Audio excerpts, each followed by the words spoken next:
नमस्कार विद्यार्थी मित्रांनो, लॉजिकल रिजनिंगचे आपण PYQ बघत आहोत. प्रिव्हियस इयरचे सगळे PYQ घेत आहोत. आपण ऑलरेडी लेक्चर्स अपलोड केले आहेत. डाटा इंटरप्रिटेशनचे पण आपण काही लेक्चर अपलोड केले आहेत. तर लॉजिकल रिजनिंगच्या पुढच्या भागामध्ये सर्व विद्यार्थ्यांचे स्वागत आहे. लॉजिकल रिजनिंग म्हणजे काय की लॉजिकली तुम्हाला प्रश्न सोडवता आला पाहिजे आणि सेटचं विशेष करून लॉजिकल रिजनिंगचे जे क्वेश्चन्स आहेत ह्यांनी घेतलेले हे काय करतात माहिती आहे का, जास्त करून ह्यांचा भर कशावर आहे, ह्या वेन डायग्रामवरती आहे किंवा मराठीत आपण त्यांना वेन आकृती म्हणतो. म्हणजे समजा सर्व प्राणी मानव आहेत, सर्व मानव प्राणी आहेत, काही माणसे बुद्धिमान आहेत किंवा सर्व खेळाडू छान आहेत किंवा सर्व खेळाडू महाराष्ट्राचे आहेत, काही महाराष्ट्रातले खेळाडू क्रिकेट खेळतात, काही फुटबॉल खेळतात. म्हणजे असे सगळे जे प्रश्न असतात, सर्व, काही, ऑल, नायदर, हे सगळे असे प्रश्न लॉजिकल रिजनिंगच्या पार्टमध्ये येतात आणि विशेष करून त्यांचं वेन डायग्रामवरती जास्त करून फोकस असतो. ठीक आहे, तर बघूया पहिला क्वेश्चन काय दिलं बघा आपल्याला. पुढील विधानांच्या आधारे कोणता निष्कर्ष निघतो किंवा निघतात. ठीक आहे, पुढील विधानांच्या आधारे कोणता निष्कर्ष निघतो असं त्यांनी प्रश्न विचारला आहे. तर त्याच्यामध्ये काय दिलं बघा आपल्याला. आता दोन्ही पण दिले तुम्हाला, मराठीमध्ये पण दिले, इंग्लिशमध्ये पण दिले. थोडं जर क्लिअर दिसत नसेल तर तुम्ही थोडी क्वालिटी मोबाईलची वाढवा, ॲटोमॅटिकली क्लिअर दिसेल. ठीक आहे, कारण तसं बनवलेलं आहे PPT आपल्या. सर्व प्राणी बुद्धिमान किंवा बुद्धिमान आहेत आणि सर्व बुद्धिमान गोष्टी मानव आहेत. बघा पहिले स्टेटमेंट काय त्यांचं, सर्व प्राणी बुद्धिमान आहेत. बघा मी काय करतो, हा प्राण्यांचा संच आहे किंवा वेन डायग्रामचा एक संच आहे प्राण्यांचा. मी काय करतो, सर्व प्राणीला फक्त असं करतो, सर्व प्राणी बुद्धिमान आहेत. बुद्धिमानला काय करतो मी बी घेतो. सर्व प्राणी बुद्धिमान आहेत आणि सर्व बुद्धिमान गोष्टी ह्या काय आहेत, मानव आहेत. मग सर्व बुद्धिमान गोष्टी काय आहेत, ह्या मानव आहेत. मग तिथं हा संच बाहेरचा जो आहे तो यम आहे किंवा मानव आहे. सर्व प्राणी बुद्धिमान आहेत, सर्व प्राणी बुद्धिमान आहेत आणि सर्व बुद्धिमान गोष्टी काय आहेत, ह्या मानव आहेत. अशी ही डायग्राम तयार झाली. एक झालं स्टेटमेंट. दुसरं स्टेटमेंट, काही मुले निष्पाप आहेत. बघा काही मुले निष्पाप आहेत. आता सर्व प्राणी बुद्धिमान आहेत, प्राण्यामध्येच येणार का नाही, आणि काही मुले निष्पाप आहेत. काही मुले, आता हे सर्व प्राणी बुद्धिमान आहेत आणि सर्व बुद्धिमान गोष्टी मानव आहेत. मग ह्याच्यामधले काही मुले काय आहेत, आता हे सगळे मानवामध्ये कोण मुले पण येणार. मग काही मुले निष्पाप आहेत, तर हा संच आहे आपला निष्पाप मुलांचा. निष्पाप म्हणजे जे मुलं पाप करत नाहीत. बरोबर आहे, कारण बुद्धिमान म्हणजे मानवामध्ये कोण येतं, मुलं पण येतात, मुली पण येतात, महिला पण येतात, पुरुष पण येतात, सगळ्या गोष्टी येतात. तर काही मुले निष्पाप आहेत, कारण मानव आहेत ना सगळे हे. तर काही मुले निष्पाप आहेत. किंवा बघा some children are innocent, some childrens are innocent हे स्टेटमेंट दिले आपल्याला. आणि काय दिलं, ऑल ॲनिमल्स किंवा ऑल ह्युमन बिईंग. ह्युमन बिईंगचाच पार्ट आहे का नाही, हा ह्युमन बिईंग म्हणजे मानवाचा पार्ट आहे. हे पण क्लिअर आहे. आता काही प्राणी मानव आहेत. मला सांगा, काही प्राणी मानव आहेत आणि दुसरं स्टेटमेंट आहे मित्रांनो, काही मुले निष्पाप नाहीत. आता त्यांनी सांगितलं आपल्याला की काही मुले निष्पाप आहेत, पण काही मुले निष्पाप नाहीत हे स्टेटमेंट त्यांनी आपल्याला सांगितलेलं नाहीये, त्यामुळे हे कट करा. आणि दुसरं स्टेटमेंट, त्याच्या अगोदरचं स्टेटमेंट कोणतं आहे, काही प्राणी मानव आहेत. तर काही प्राणी मानव आहेत, तर असं स्टेटमेंट काय आहे, बरोबर आहे. कारण प्राण्यांचा, काही प्राणी, हे प्राणी जे आहेत हे मानव आहेत. म्हणजे मानव हे पूर्ण मोठा आहे, ह्याच्यामध्ये काही प्राणी मानव आहेत, काही अजून कोणी. तर मग पहिलं स्टेटमेंट काही प्राणी मानव आहेत हे स्टेटमेंट बरोबर आहे. दुसरं स्टेटमेंट काही मुले निष्पाप नाहीत हे चुकलेले, कारण त्यांनी त्याच्याबद्दल बाकीचे मुले निष्पाप आहेत किंवा नाहीत हे आपल्याला सांगितलेलं नाहीये. त्यामुळं पहिलं स्टेटमेंट फक्त बरोबर आहे. फक्त प्रश्न क्रमांक म्हणजे ऑप्शन नंबर ए ओनली निष्कर्ष काय निघतो, पहिल्या स्टेटमेंटचा बरोबर निघतो. ठीक आहे, पुढचा बघूया. पुढीलपैकी कोणता पर्याय अंक श्रेणी पूर्ण करेल किंवा सिरीज कंप्लीट करायची आहे. आता बघा सिरीज अशी असं दिलेली असेल तर सिरीज तुम्हाला पहिल्यांदा लिहून घ्यावं लागेल. 7, 15, 31, डॅश डॅश डॅश डॅश 127. आता ह्या दोघांचा फरक जर बघितला तुम्ही तर ह्या संख्येत ही संख्या वजा केली उत्तर येणार 8, ह्या संख्येत ही संख्या वजा केली उत्तर येणार 16. बरोबर, म्हणजे दुप्पट झालेला आहे. म्हणजे 8, 8, 2, 16. मग पुढची संख्या आपली अशी असणार आहे की ह्या दोघा ही संख्याचा आणि ह्याचा फरक किती पाहिजे आपल्याला, 32चा पाहिजे. म्हणजे 7 मध्ये 8 मिळवले, हे मिळालं आपल्याला. 15 मध्ये 16 तुम्ही ऍड केले किंवा बेरीज केली, तुम्हाला 31 मिळाले. 31 मध्ये 32 ऍड केल्यावरती तुम्हाला पुढची संख्या मिळणार आहे. बघा 31 मध्ये 32 ऍड केल्यानंतर तुम्हाला मिळणार आहे 3 आणि 6 63. पर्याय क्रमांक दुसरा 63. म्हणजे हे आपलं ऑप्शन असणार आहे 63. आणि 8 दुने 16, 16 दुने 32 आणि 32 दुने 64. इथं 64 पाहिजे.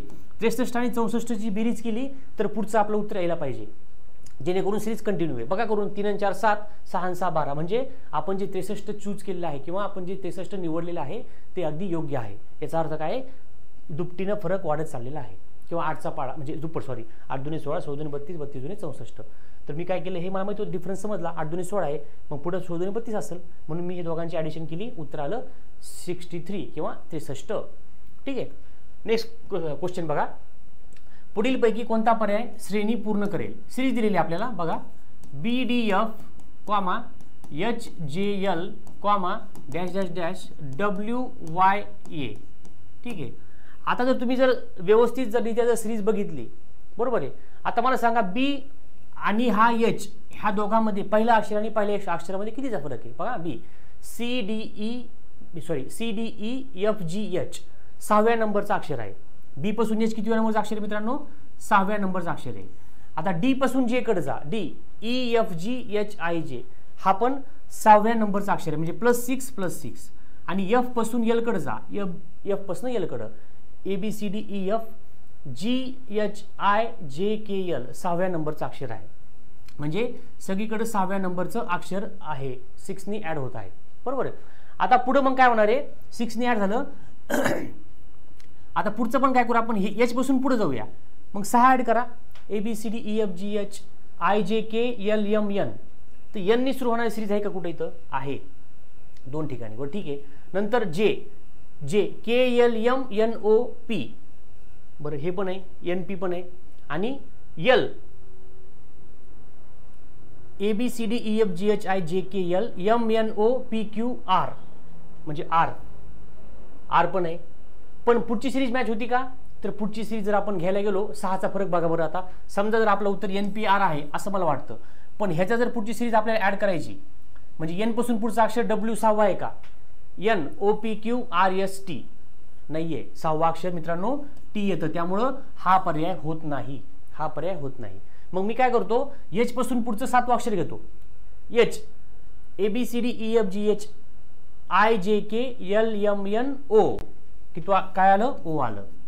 नंतर J पासून 7वं अक्षर GHIJKLMNOP काय आलं, P आलं. नंतर L पासून 7वं अक्षर JKLMNOPQRS म्हणजे OPS आहे का, OPS OPQ QA. एक मिनटं, LMNOPQRS यसच आहे, OPS किंवा OQS. एक मिनटं, इथं बघूया काय झालं, GHIJKLMNOPQ बरोबर आहे मित्रांनो, इथं Q पाहिजे, P च्या ऐवजी Q पाहिजे, म्हणजे आपलं उत्तर पाहिजे OQS. 7वं अक्षर आहे ना, मी 6वं केलं चुकून, 7वं अक्षर म्हणजे OQS हे आपलं पर्याय बरोबर आहे.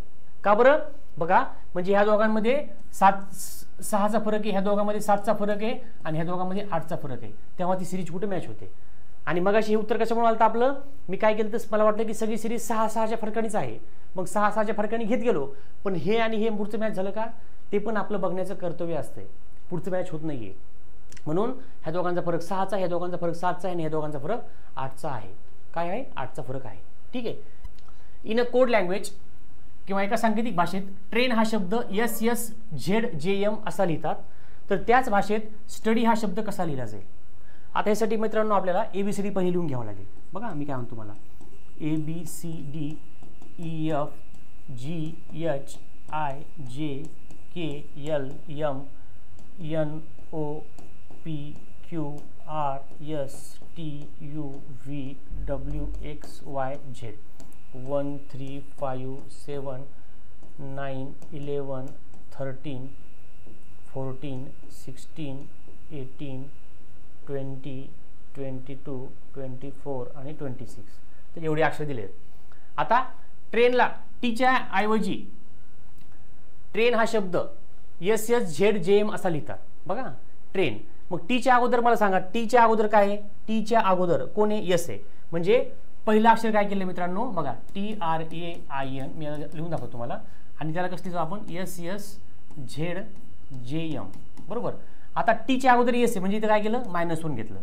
आता R नंतर यस आहे, इथं काय झालं +1. इथं परत A च्या अगोदर Z आहे, बघा A च्या अगोदर Z आहे -1. I च्या नंतर J आहे +1. N च्या अगोदर M आहे -1, म्हणजे -1 +1 -1 +1 +1 अशी सिरीज आहे मित्रांनो, अशी सिरीज आहे -1 +1 -1 +1. आता स्टडी हा शब्द कसा लिहिला जाईल, मग एसच्या अगोदर कोण आहे बघा, पहिले -1 करायचं, एसच्या अगोदर आर आहे, बरं. टीच्या नंतर कोण आहे, टीच्या नंतर कोण आहे, यू आहे. नंतर यूच्या अगोदर कोण आहे, यूच्या अगोदर टी आहे, बरं. डीच्या नंतर बघा -1 + 1 -1 + 1, डीच्या नंतर ई आहे.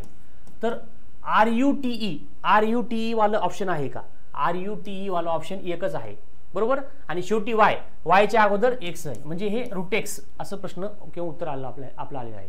म्हणजे -1 + 1 -1 + 1 हे नंबरिंग द्यायची गरज नाहीये, पण आपण सवय लागली स्वतःला, एक म्हणतो ना आपण एक साचा असतो किंवा एक गोष्टी असतात की म्हणजे मी ABCD लिहिली की बरोबर मी नंबर पण लिहितो, कारण मग आपल्याला ते कुठेही काम येऊ शकतं, कसाही प्रश्न फिरवला जाऊ शकतो, ठीक आहे. पण आपल्याला नंबरिंगची गरज नाही पडली, फक्त -1 + 1 आधीचा अक्षर नंतरचा अक्षर, आधीचा अक्षर नंतरचा अक्षर, अशा प्रकारे सिरीज दिलेली आहे, ठीक आहे. पुढचा क्वेश्चन, सॉरी हां, पुढचं काय दिलं बघा, पुढील कोणती आकृती खेळाडू, आता मी थोडं मोठं लिहितो, दिसणार नाही तुम्हाला, खेळाडू विद्यार्थी आणि मुली यांच्यातला आहे, खेळाडू विद्यार्थी आणि मुली यांच्यातला संबंध दर्शवतो. आता खेळाडू विद्यार्थी मुली, मला सांगा खेळाडू कसा असणार बरं खेळाडू असणार आहे, मग खेळाडूमध्ये कोण येणार, काही टीचर असतील, काही विद्यार्थी असतील, काही शिक्षक हे असतील, मुलं असतील, काही मुली असतील, काही जॉबवाले असतील, काही म्हणजे कोणीही असू शकतं, बरं ठीक आहे. खेळाडू, मग काही खेळाडू मुली आहेत का, खेळाडू काही खेळाडू मुली असू शकतात, काही मुली खेळाडू असू शकतात, आणि विद्यार्थी असू शकतात. आता हे विद्यार्थी, काही विद्यार्थी खेळाडू असू शकतात, काही विद्यार्थी मुली असू शकतात, काही विद्यार्थी खेळाडू नसू शकतात, काही विद्यार्थी मुली नसतात, मुलं असू शकतात. मग हे तिन्ही संच काय एकमेकांमध्ये मिक्स झालेले आहे, त्यामुळं पर्याय क्रमांक 1 आपला बरोबर आला आहे. पर्याय क्रमांक 1 आपलं उत्तर पाहिजे, ठीक आहे. हे सगळं मिक्सिंग आहे त्यांचं, त्यामुळं उत्तर 1 पाहिजे. पुढचा क्वेश्चन, अशोकने मोहनपेक्षा उंच उडी मारली. आता मी काय करतो इथं, अशोकसाठी मी ए लिहितो, अशोकने मोहनपेक्षा उंच उडी मारली. बघा, अशोक > मोहन, म्हणजे उंच नाही येतो, उंच उडी मारली. मग ते मी तसं सिम्बॉल दाखवलं, सिम्बॉलने असं दाखवायचा प्रयत्न करा जेणेकरून आपल्याला थोडं कन्फ्युजन कमी होईल आणि लवकर उत्तर देईल, सोपं जाईल. परंतु त्याने चेतनपेक्षा उंच उडी मारली नाही, म्हणजे अशोकने मोहनपेक्षा मारली पण चेतनपेक्षा मारली का, नाही. मग इथे सगळ्यात पहिले मित्रांनो काय येणार आहे, सी येणार आहे, सी, चेतनपेक्षा. म्हणजे बघा, अशोकने मोहनपेक्षा उंच उडी मारली पण अशोकची उडी ही चेतनपेक्षा उंच नाहीये, म्हणजे चेतनपेक्षा कमी उडी आहे, ठीक आहे. एवढं समजलं. नरेशने कृष्णापेक्षा उंच उडी मारली, नरेशने कृष्णापेक्षा उंच उडी मारली परंतु त्याने मोहन एवढी उडी मारली नाही, म्हणजे ह्याची उंची उडी काय आहे, मोहनपेक्षा कमी आहे, ह्याची उंची मोहनपेक्षा कमी आहे. म्हणजे इथं कोण येणार आहे, इथं येणार आहे नरेश, इथं येणार आहे के म्हणजे कोण, सॉरी नरेश नंतर असं सिम्बॉल द्या आणि हा के. म्हणजे बघा, सगळ्यात जास्त उंच उडी चेतन मारली, नंतर अशोक, नंतर मोहन, नंतर नरेश आणि नंतर शेवटी कोण आहे, शेवटी उरलेला आहे कृष्णा, असं दिलेलं आहे. मग कसा आहे क्रम बघा, उंच उडीचा उतरता क्रम म्हणजे काय, सगळ्यात मोठं अगोदर, म्हणजे सगळ्यात मोठी गोष्ट अगोदर असणारी, नंतर छोटी गोष्ट, नंतर छोटी गोष्ट, असं लिहायचं आहे. मग सगळ्यात जास्त उडी कोणाची आहे, मग असं सांगायची सिरीज. मग चेतन अशोक मोहन, चेतन बरोबर आहे, म्हणजे हे स्टेटमेंट चुकलं, हां चेतन अशोक मोहन नरेश आणि कृष्णा. पर्याय क्रमांक सी आहे आपला, पर्याय क्रमांक सी आपलं उत्तर आलेलं आहे. समजलं हे कसं तयार केलं मी, काय सांगितलं त्यांनी बघा, अशोकने मोहनपेक्षा उंच उडी मारली, मी लिहून घेतलं, पण त्याने चेतनपेक्षा कमी मारली, म्हणजे अशोकची उंची चेतनपेक्षा कमी आहे, सॉरी उडी. नंतर नरेशने कृष्णापेक्षा उंच उडी मारली, बाजूला लिहिलं स्टेटमेंट, पण नरेशची उंची काय, नरेशची उडी काय आहे, ही मोहनपेक्षा कमीच आहे. मग हे मी कंटिन्युटीमध्ये इथं लिहून काढलं, त्यामुळे आपलं उत्तर आलेलं आहे, ठीक आहे, उत्तर आलेलं आहे. पुढचा प्रश्न काय दिला बघा, विधान आहेत, सर्व सामाजिक कार्यकर्ते राजकारणी आहेत, बरोबर, किंवा all social worker are politician. मी काय करतो, सोशल वर्कर हे काय आहेत, पॉलिटिशियन आहेत. सगळे सोशल वर्कर किंवा सगळे सामाजिक कार्यकर्ते राजकारणी आहेत, पॉलिटिशियनला पी लिहिलं. काही राजकारणी व्यावसायिक आहेत, काही राजकारणी म्हणजे पॉलिटिशियन हे काय आहेत मित्रांनो, हे व्यावसायिक आहेत किंवा बिझनेसमन आहेत किंवा प्रोफेशनल्स आहेत. काय आहेत, प्रोफेशनल आहेत. आता एकही सामाजिक कार्यकर्ता राजकारणी नाही, मला सांगा एकही सामाजिक कार्यकर्ता राजकारणी नाही असं दिलंय का, नाही. सर्व सामाजिक कार्यकर्ते कोण आहेत, सर्व सामाजिक कार्यकर्ते राजकारणी आहेत. मग एकही सामाजिक कार्यकर्ता राजकारणी नाही, स्टेटमेंट रॉंग आहे का नाही, विरुद्ध आहे का नाही, त्यामुळे हे चुकलेले का, निष्कर्ष 1 चुकलेला आहे. निष्कर्ष 2 काय आहे, सर्व राजकारणी व्यावसायिक आहेत. त्यांनी काय सांगितलं, काही राजकारणी व्यावसायिक आहेत. बघा, काही राजकारणी म्हणजे पॉलिटिशियनला, काही पॉलिटिशियन हे काय आहेत, प्रोफेशनल आहेत, प्रोफेशनल. त्यांचं म्हणणं आलं की सर्व राजकारणी व्यावसायिक आहेत किंवा सर्व ऑल पॉलिटिशियन्स हे प्रोफेशनल आहेत. बरोबर एक स्टेटमेंट नाही आहे. हे स्टेटमेंट सुद्धा चुकीचं आहे. सर्वचा काही संबंधच नाही आहे. त्यांनी आपल्याला काही बदल बोलले, सर्वचं बोललेलं नाही. मग दोन्ही स्टेटमेंट चुकलेले आहेत. मग आपलं उत्तर काय आहे मित्रांनो, 1 आणि 2 दोन्हीही नाही अनुसरतात, किंवा एवढं मराठीमध्ये आवड जातं, neither one nor two follows. एकही स्टेटमेंट फॉलो करत नाही. त्यामुळे दोन्ही स्टेटमेंट चुकीचे आहेत. ठीक आहे. पुढचा क्वेश्चन, माझ्या संघातील सर्व गोलंदाज विकेट घेणारे आहेत. एक स्टेटमेंट दिलेलं आहे. ते स्टेटमेंटमध्ये काय म्हणतात, माझ्या सर्व संघातील सर्व गोलंदाज हे काय आहेत, विकेट घेणारे आहेत. बरोबर. सर्व गोलंदाज काय आहेत, विकेट घेणारे आहेत. म्हणजे समजा गोलंदाज असला किंवा बॉलर, तो बॉलर काय आहे, कंपल्सरी काय मित्रांनो, गोलंदाज काय आहे, विकेट घेणारा आहे. कंपल्सरी विकेट त्यांनी घेतलीच पाहिजे, त्याच्याशिवाय काही मजा नाही. बरोबर. काय म्हणणं आहे त्यांचं, एका व्यक्तीचं म्हणणं आहे की माझ्या संघातील सर्व गोलंदाज हे विकेट घेणारे आहेत. वरून हा विकेट घेणारा गोलंदाज नाही. विधान 2 त्यांनी काय सांगितलं, वरून हा विकेट घेणारा गोलंदाज नाही. वरून विकेट घेणारा गोलंदाज नाही. वरून विकेट घेत नाही किंवा नो विकेट असले तुम्ही, वरून विकेट घेणारा गोलंदाज नाही. मग पहिले स्टेटमेंट काय आहे, वरून फिरकी गोलंदाज आहे. काय संबंध आहे, त्यांनी काय सांगितलं की माझ्या संघामध्ये, माझ्या ह्याच्यामध्ये काय म्हणतो आपण त्याला, माझ्या टीममध्ये जेवढे बॉलर आहेत ते सगळे विकेट घेणारे आहेत. जेवढे बॉलर आहेत ते सगळे विकेट घेणारे आहेत. मग त्यांनी म्हणतात की सगळे विकेट घेणारे आहेत. दुसरं स्टेटमेंट त्यांनी काय सांगितलं की वरून हा विकेट घेणारा नाहीये, गोलंदाज नाहीये वरून. मग आपण कसं काय म्हणू शकतो की वरून फिरकी गोलंदाज आहे. वरून फिरकी गोलंदाज होऊ शकत नाही. का बरं, पहिले स्टेटमेंट काय म्हणते की जेवढे बॉलर आहेत किंवा जेवढे गोलंदाज आहेत सर्व विकेट घेणारे आहेत. मग वरून फिरकी गोलंदाज कसं काय होणार, कारण वरून विकेट घेतच नाही ना. सेकंड स्टेटमेंट काय म्हणते, वरून विकेट घेत नाही, मग वरून गोलंदाज असू शकतो का, नाही. फिरकी जाऊ द्या तिकडं. बरोबर आहे. मग हा स्टेटमेंट चुकलेला आहे. दुसरं म्हणणं काय आहे, वरून माझ्या संघातील गोलंदाज नाही. वरून माझ्या संघातील गोलंदाज नाही, हे स्टेटमेंट बरोबर मित्रांनो. वरून हा संघातील गोलंदाज नाही. बघा, वरून इज अ स्पिन बॉलर चुकीचं 100%, आणि वरून is not a bowler of my team. वरून हा बॉलर नाही. बरोबर आहे, कारण त्यांच्या टीममध्ये जेवढे लोक आहेत बॉलर आहेत ते सगळे विकेट घेतात. मग वरून हा काय आहे, वरून हा बॉलर नाही आहे त्या टीम मधला. त्यामुळे पर्याय क्रमांक 2 बरोबर आहे. फक्त निष्कर्ष 2 बरोबर आलेला आहे. ओनली निष्कर्ष 2 इज करेक्ट. ठीक आहे. पुढचा क्वेश्चन, परत एक क्वेश्चन दिला बघा, सर्व सफरचंद आंबे आहेत, किंवा इंग्लिशमध्ये बघूया आपण, all apple are mango. All apples are mango. ठीक आहे. All mango are banana. All mango are बनानाच. Conclusion, all apples are banana. All apple are banana. बरोबर आहे 100%. ऑल ऍपल, ऍपल मध्ये छोटा आहे हा, सगळे ऍपल बनाना आहेत. बरोबर आहे. All apple are banana. हे बघा, all apple are banana. Some banana are mango. Some banana, बनानाचा काही भाग मँगो आहेत. बनानाचा काही भाग मँगो आहे, बाकीचा भाग बनानाचा हा वेगळा काही असू शकतो. त्यामुळं हे सुद्धा स्टेटमेंट बरोबर आहेत. निष्कर्ष 1 और 2 किंवा नाही, सॉरी चुकलं, 1 आणि 2 दोन्ही फॉलो करतात, किंवा both 1 and 2 follow. Option number C, option number C, C A C. ठीक आहे. दोनही स्टेटमेंट बरोबर आहेत, कारण पहिले तर बरोबरच आहे. सम बनाना आर मँगो, म्हणजे बनाना, काही बनाना हे मँगो आहेत. मग काही बनाना अजून काय असू शकतात, काही बनाना द्राक्ष असू शकतात, काही बनाना पेरू असू शकतात, काही बनाना टरबूज असू शकतात, काही असू शकतात. पण काही बनाना काय आहेत, मँगो आहेत. मग उरलेल्या बनानाचा काही भाग काही असू शकतो. ठीक आहे. असा प्रकारे प्रश्न होता. पुढचा क्वेश्चन काय दिला बघा, एका सांकेतिक भाषेत जर फ्रॉग हा शब्द 719168, बघा फ्रॉग हा शब्द कसा लिहिलाय 7, आता किती बघा 1 2 3 4 5 6, बघा 7, इथं काय पुन्हा 19, इथं 16 आणि 8. समजते तुम्हाला काय झालंय, म्हणजे बघा मला सांगा, एफ किती अक्षर मित्रांनो, ABCDEF 6वा अक्षर आहे. 6व्याचा पुढचा अक्षर कोणतं आहे, 7वा अक्षर त्यांनी ऍड केले. आर किती अक्षर आहे बघा, एम पर्यंत माहिती आपल्याला 13 आहे.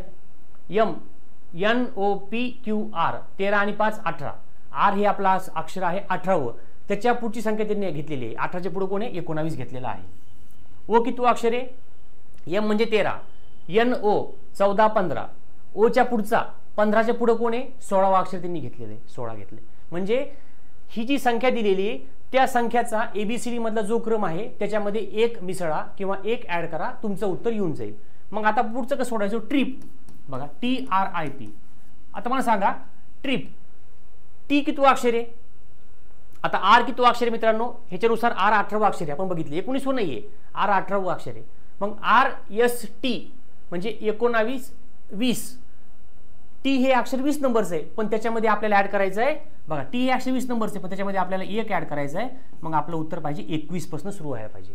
आता आर किती अक्षर आहे, आर बघा इथं माहिती आपल्याला आर किती आहे, 18 आहे, त्याच्या पुढचं आर किती अक्षर आहे, 18 आहे, त्याच्यामध्ये एक मिसळा, पुढचं अक्षर 19. आय किती अक्षर आहे बघा, ABCDEFGHI, आय 9 अक्षर आहे, आय 9 अक्षर आहे, एक मिसळा, उत्तर आलं 10. बरोबर आहे. आणि पी आता एम किती आहे आपलं, एम आहे 13व, NOP 13, 14, 15, 16, 16 मध्ये एक मिसळा, उत्तर आलं 17. म्हणजे 21 19 10 17, 21 19 10 17, पर्याय क्रमांक बी आपलं उत्तर आलेलं आहे. पर्याय क्रमांक बी आपलं उत्तर आलेलं आहे. किती सोपं होतं, जे सिरीज दिलेली आहे ABCD मध्ये त्याच्यामध्ये फक्त एक मिसळा, आपलं उत्तर येऊन जाईल. ठीक आहे, चला पुढं. चला तर मित्रांनो, अशा प्रकारे आपण लॉजिकल रिजनिंगचं जे थर्ड लेक्चर बघितलेलं आहे किंवा तिसरा पार्ट आपण घेतला आहे. जवळपास आपण सगळे PIQs कव्हर, जवळपास म्हणण्यापेक्षा सगळेच कव्हर करणार आहोत आणि सगळे केलेले पण आहेत आपण बऱ्यापैकी. तरी पण काही बाकी असतील तर आपण वेळोवेळी घेणार आहोत. तोपर्यंत चॅनलला लाईक करा, सबस्क्राईब करा, शेअर करा, कमेंट करा, काही डाऊट असेल तर सांगा, विचारा, कॉल करा. आज इथं थांबूया, पुन्हा भेटूया नेक्स्ट लेक्चरमध्ये. थँक्यू.